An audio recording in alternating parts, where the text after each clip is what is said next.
What if the gods of ancient Greece were still alive today? What if Zeus carried lightning across New York skies? Poseidon ruled the oceans beneath modern ships, and monsters walked among ordinary people?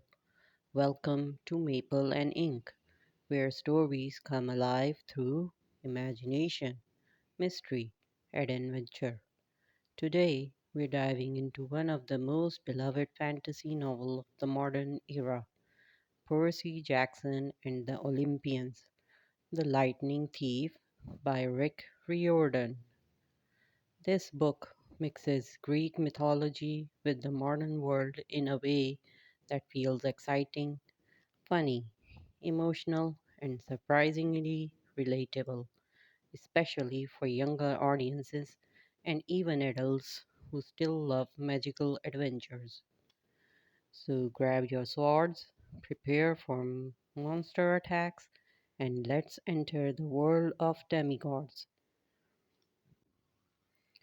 Before we enter Percy's story, let's talk about the genius behind it. Rick Riordan was born in Texas in 1964 and originally worked as a teacher. He loved mythology and storytelling, especially Greek myths.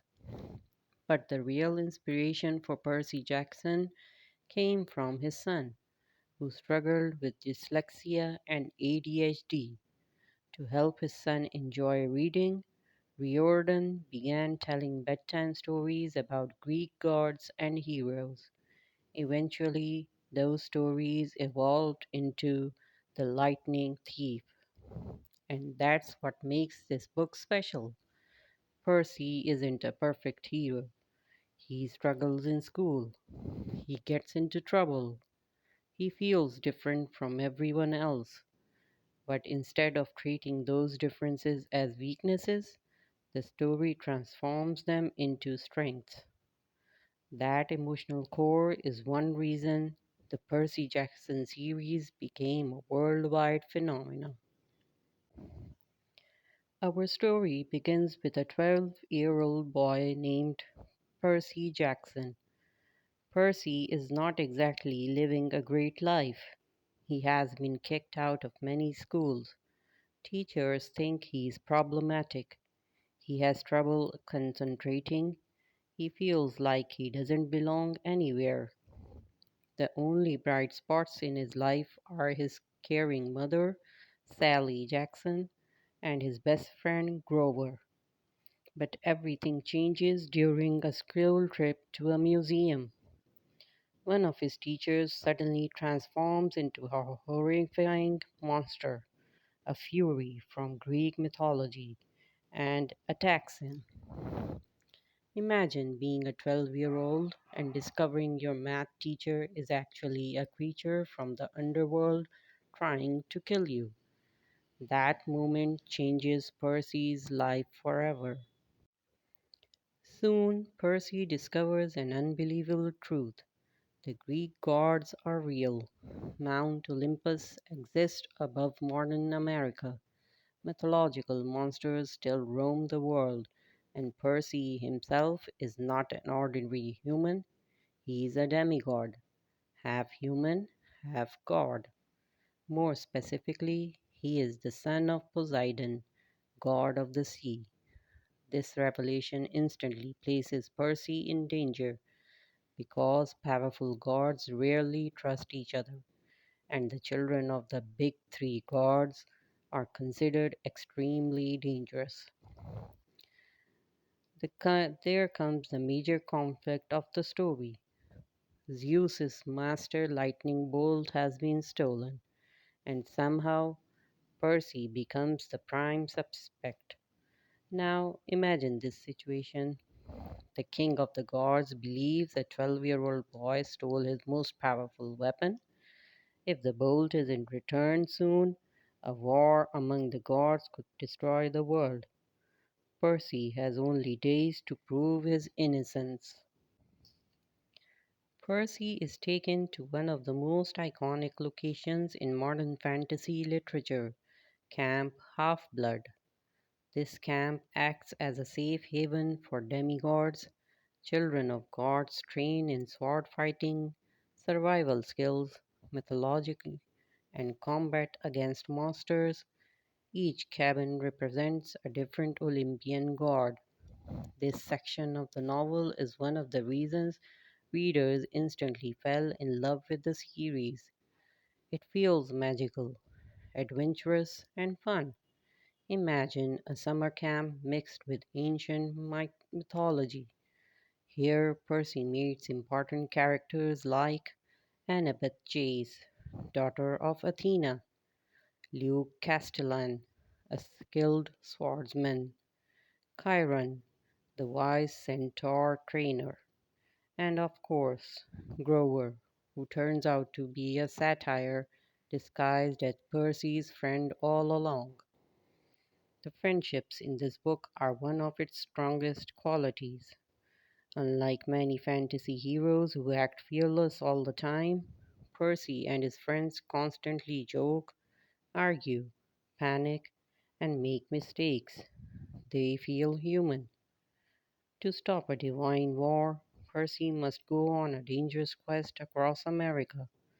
Alongside Annabeth and Grover, he enters a journey filled with monsters, traps, and gods hidden inside the modern world.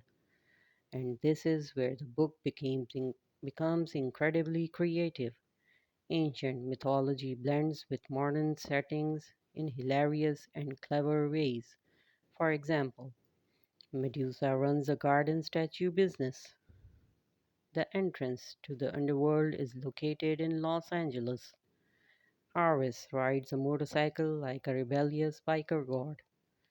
This modern twist keeps mythology fresh and exciting for younger readers. The trio travels through cities, facing dangerous enemies with slowly uncovering a much deeper conspiracy behind the stolen lightning bolt. And throughout the adventure, Percy starts growing from an insecure boy into a brave hero, not because he becomes perfect, but because he learns to protect the people he loves. One reason The Lightning Thief becomes so successful is balance. The novel combines humor, action, emotional moments, friendship, mystery, mythology, without becoming too complicated. The pacing is fast, which makes it extremely enjoyable even for readers who normally dislike books. Another major strength is accessibility.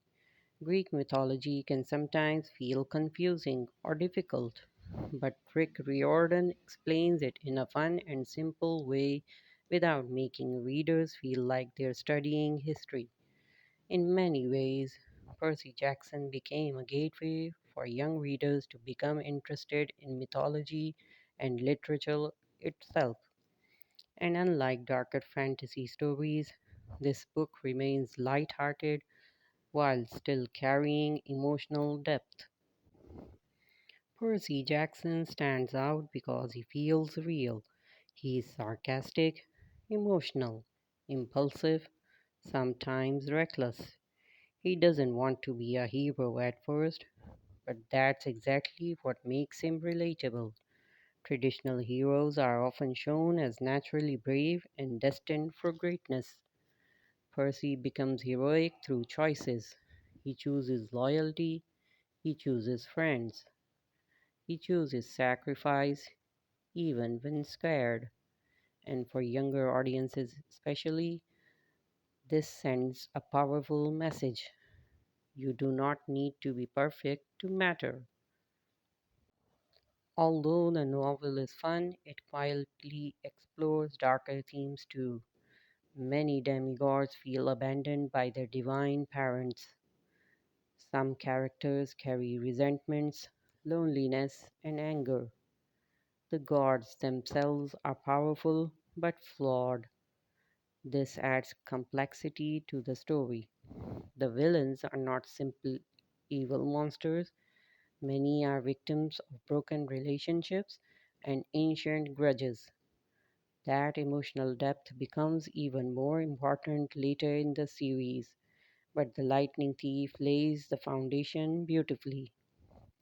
As Percy gets closer to the truth, he discovers something shocking. The real thief is not who everyone expected.